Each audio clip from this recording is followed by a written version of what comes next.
بسم الله الرحمن الرحيم نحمده ونصلي ونسلم على رسوله الكريم بيد أنه مع تلون حاله وتبين محاله يتحلى برواء ورواية ومدارات ودراية وبلاغة رائعة وبديهة مطابعة وآداب بارعة وقدم لأعلام العلوم فارعة۔ بیدہ یہ کلام عرب میں غیر اور الا کے معنی میں آتا ہے، استدراک کے لیے استعمال کیا جاتا ہے۔ حدیث شریف میں آیا انا افصح العرب بید انی من قریش، اور اس جملے میں اس کلام رسالت مآب صلی اللہ علیہ وسلم میں یہ بیدہ انی من قریش تاکید المدح بما یشبہ الذم کے قبیل سے۔ انا افصح العرب، میں عرب کا سب سے فصیح انسان ہوں۔ بیدہ لیکن، تو ایسے مقام میں لیکن سننے سے یہ سمجھ میں آتا ہے کہ اب آگے اس سے نیچے کی کوئی بات ذکر ہونے جا رہی ہوگی، لیکن آپ کا یہ فرمانا بیدہ انی من قریش، لیکن میں قریش سے ہوں، گویا کہ فصاحت میں اور اضافہ ہو گیا، اپنی اور عظیم فصاحت کا آپ نے ذکر فرما دیا، تو اس کو کہتے ہیں تاکید المدح بما یشبہ الذم، مدح کو اس کے ذریعے اور مضبوط کر دینا جو ذم کے مشابہ ہو۔ تو بیدہ یہاں پر آ کر کے ذم کا شبہ دے رہا تھا، لیکن انی من قریش فرما کر کے آپ نے مدح میں تاکید فرما دی۔ تو یہاں پر بیدہ جو ہے استدراک اور استثناء کے لیے ہے۔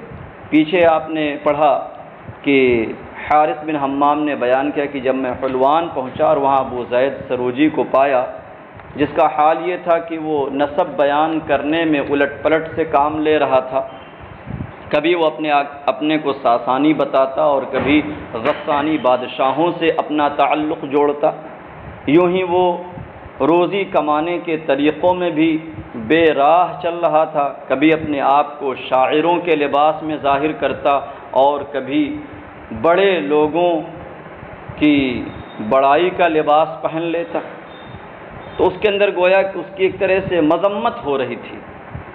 یہاں سے اب اس کی تعریف ہو رہی، بیدہ انہو مع تلون حالی، تلون کا معنی رنگ بدلنا، وتبین محالہ، تبین بھی اسی باب سے مصدر ہے، باب تفعل سے، جس کا معنی ظاہر ہونا، محال یہ احال یحیل احالتاً باب افعال سے اس میں مفعول ہے، محال کا لفظی معنی ہوگا جس کو پھیر دیا جائے، جس کو بدل دیا جائے، تو یہاں مراد ہے محال سے جھوٹی بات، جھوٹ، ظاہر سی بات ہے کہ جھوٹ وہ ہوتا ہے جس کو آدمی رد کر دیتا ہے، پھیر دیتا ہے۔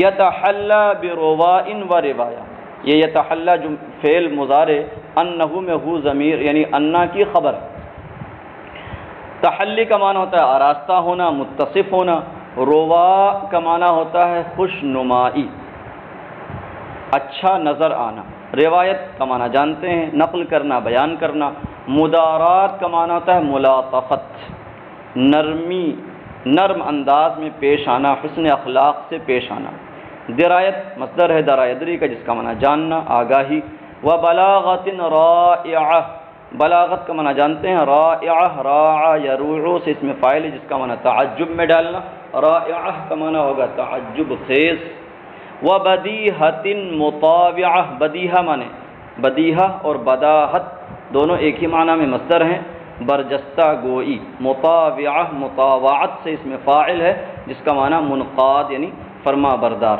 وآداب بارعہ، ادب کی جمع آداب، بارع یبرع سے اس میں فاعل ہے بارعہ جس کا معنی ہوتا ہے فائق ہونا، وقدم لأعلام العلوم فارعۃ، قدم کی صفت ہے فارعۃ، اور لأعلام العلوم میں جو لام ہے یہ اسی فارعہ سے متعلق ہے۔ اعلام یہ عالم کی جمع ہے جس کا معنی پہاڑ، اور علوم یہ علم کی جمع ہے جس کا معنی جانتے ہیں، اور یہ سارے جار مجرور سے مل کر کے روائن پر معطوف ہوں گے، جار مجرور نہیں، سارے معطوفات یہ جار مجرور سے روا پر معطوف ہو جائیں گے، اور پھر یہ جار مجرور یتحلی سے متعلق ہو جائے گا۔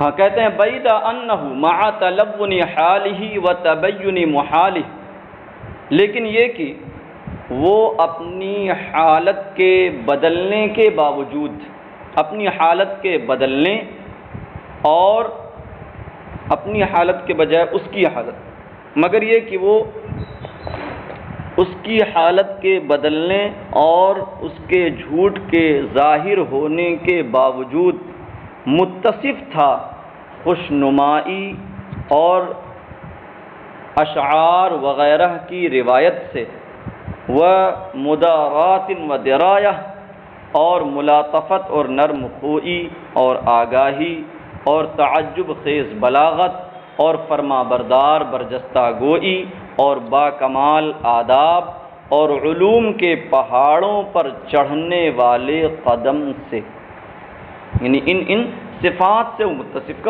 تھا، اس کے اندر یہ خوبیاں پائی جا رہی تھی۔ تو اگرچہ اس کے اندر وہ برائی تھی کہ اپنا حال وہ بدل رہا تھا، تلون اس کے اندر پایا جا رہا تھا، اور ساتھ ہی کبھی اس کا یہ کہنا کہ ساسانی ہے، کبھی کہنا کہ غسانی ہے، یہ اس کے جھوٹ کو بھی ظاہر کر رہا تھا، تو اس کا جھوٹ بھی ظاہر تھا، لیکن اس کے باوجود اس کے اندر یہ صفات اور یہ خصوصیات پائی جا رہی تھی، مگر یہ کہ اس کی حالت کے بدلنے اور اس کے جھوٹ کے ظاہر ہونے کے باوجود وہ آراستہ تھا، متصف تھا خوشنمائی اور روایت سے اور نرم خوئی اور علم و درایت سے اور تعجب خیز بلاغت اور فرما بردار برجستہ گوئی سے اور باکمال آداب اور علوم کے پہاڑوں پر چڑھنے والے قدم سے۔ فکان لمحاسن آلاتہ یلبس علی علاته ولساعات روایته یصبى الى رؤیته ولخلابة عارضته يرغب عن معارضته ولعذوبة ایراده یسعف بمراده۔ فکانا، یہ کانا فعل ناقص ہے، اور یلبسو پہلے جملے میں، پھر دوسرے میں یصبا، پھر آگے یرغبو، اور اس کے بعد یسعفو، یہ سارے کے سارے فعل مضارع علی سبیل العطف اسی کانا کی خبر بنیں گے۔ تو کانا اور فعل مضارع سے جو استمرار اور دوام کا معنی ہے یہ سب میں پیدا ہوگا اسی کانا کی وجہ سے۔ لمحاسن آلاتی، یہ لام جارہ متعلق ہے یلبسو سے، یعنی یہ ظرف لغو مقدم بنے گا۔ محاسن حسن کی جمع ہے علی خلاف القیاس، اور آلہ کی جمع ہے آلات بمعنی اسباب۔ یلبسو، لبیس یلبسو کا ایک معنی کسی کی صحبت اختیار کرنا بھی ہوتا ہے، تو یہ اسی معنی میں فعل مضارع مجهول ہے۔ علی علاتہ، علی یہاں پر مع کے معنی میں ہوگا، اور علت کی جمع ہے علات بمعنی خامیہ عیوب، کیونکہ علت کا معنی بیماری ہوتا ہے، تو یہاں پر بیماریوں سے مراد کیا؟ وہی اس کی خامیاں اور برائیاں۔ ولی ساعات روایتہ یصبا الی رؤیتہ، یہاں بھی لام یصبا سے متعلق ہوگا۔ ساعت یہ مصدر ہے بمعنی کشادگی، یصبا صبا یصبو کا معنی ہوتا ہے مشتاق ہونا۔ حضرت یوسف علیہ السلام نے دعا فرمائی تھی وَإِلَّا تَصْرِفْ عَنِّي كَيْدَهُنَّ أَصْبُ إِلَيْهِنَّ وَأَكُن مِّنَ الْجَاهِلِينَ۔ اصب صبا یصبو بمعنی مشتاق ہونا، اسی سے فعل مضارع مجهول، کہ آپ نے جب زلیخا نے یہ دھمکی دی لَيُسْجَنَنَّ وَلَا يَكُونًا مِّنَ الصَّاغِرِينَ کہ انہیں ضرور قید میں ڈال دیا جائے گا اگر یہ میری بات نہیں مانیں گے، تو آپ نے دعا کی رب السجن احب الی مما یدعوننی الی، کہ پروردگار قید مجھے اس سے بہت زیادہ محبوب ہے جس کی جانب یہ مجھے دعوت دے رہی ہیں۔ وَإِلَّا تَصْرِفْ عَنِّي كَيْدَهُنَّ أَصْبُ إِلَيْهِنَّ وَأَكُن مِّنَ الْجَاهِلِينَ۔ ہاں یصبا الی رؤیتہ، رؤیت مصدر ہے، رآ کا بمعنی دیکھنا۔ وَلِخَلَابَةِ عَارِضَاتِهِ يُرْغَبُ عَنْ مُعَارَضَاتِهِ، خلابہ کا معنی دل فریبی، فتنے میں ڈال دینا، دھوکے میں ڈالنا۔ عارضہ کا معنی یہاں پر برجستہ گوئی۔ یرغب عن معارضاتہ، رغبہ کا صلہ جب عن آئے تو معنی ہوتا ہے اعراض کرنا، روگردانی کرنا۔ معارضہ کا معنی مقابلہ، وَلِعُذُوبَةِ إِرَادِهِ، عذوبت یہ مصدر ہے عذبن کا، عذوبت مانے شیرینی، حلاوت، مٹھاس، ایراد کا معنی لانا، بیان کرنا، ذکر کرنا، یُسْعَفُ بِمُرَادِهِ، اسعاف کا معنی ہوتا ہے مراد اور حاجت کو پورا کرنا، مراد یہاں وہ لفظ آ ہی گیا۔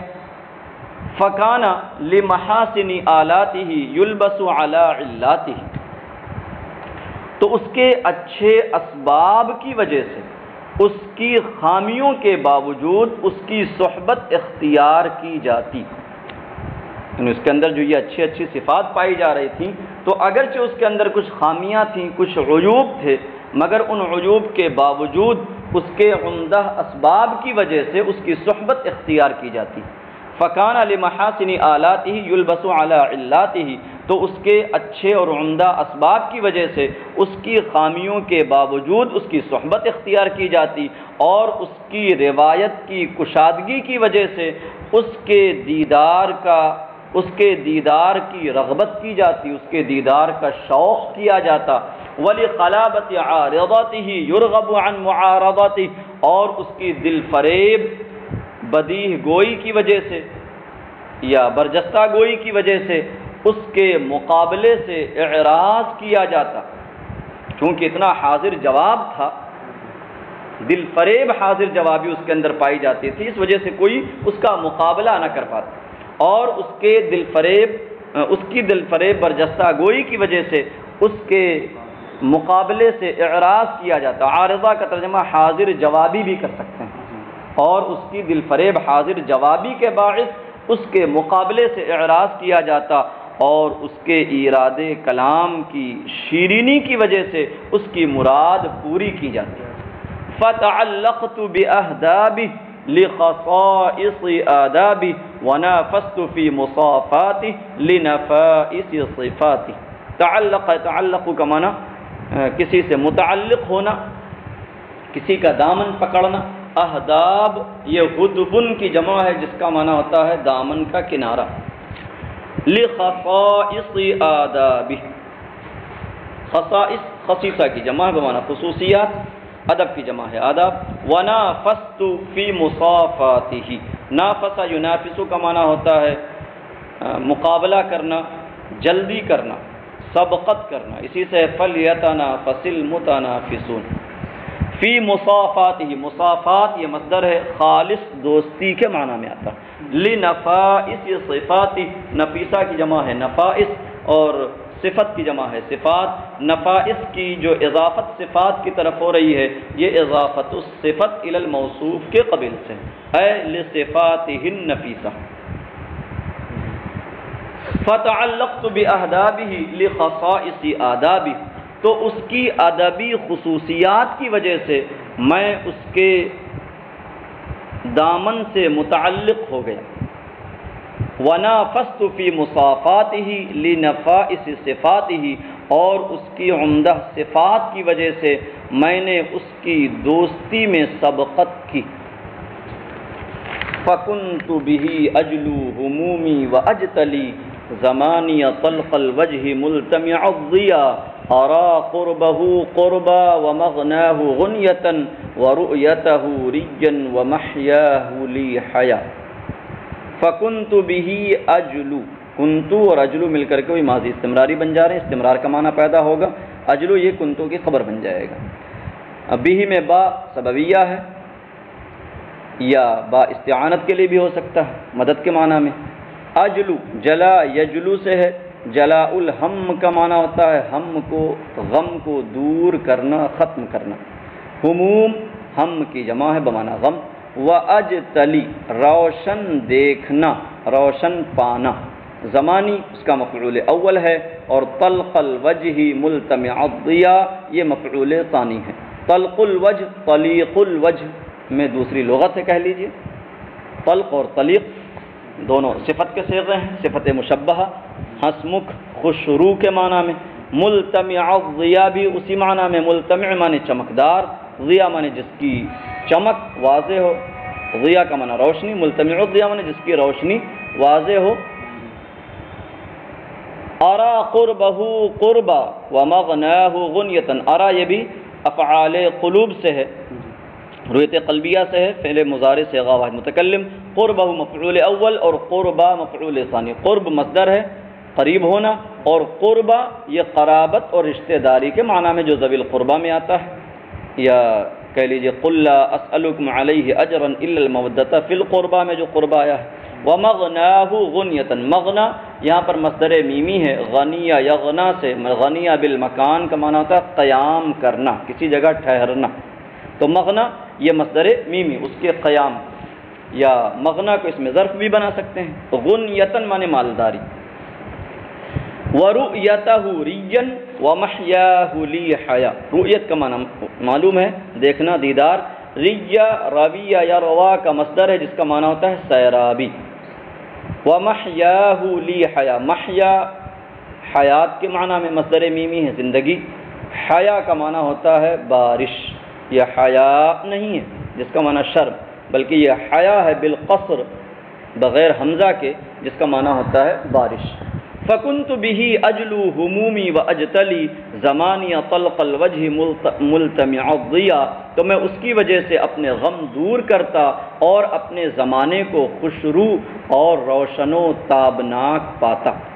أَرَى قُرْبَهُ قُرْبًا وَمَغْنَاهُ غُنْيَةً، میں اس کے قرب کو قرابت اور اس کے قیام کو مالداری اور اس کے دیدار کو سیرابی اور اس کی حیات کو اپنے لیے بارش سمجھتا۔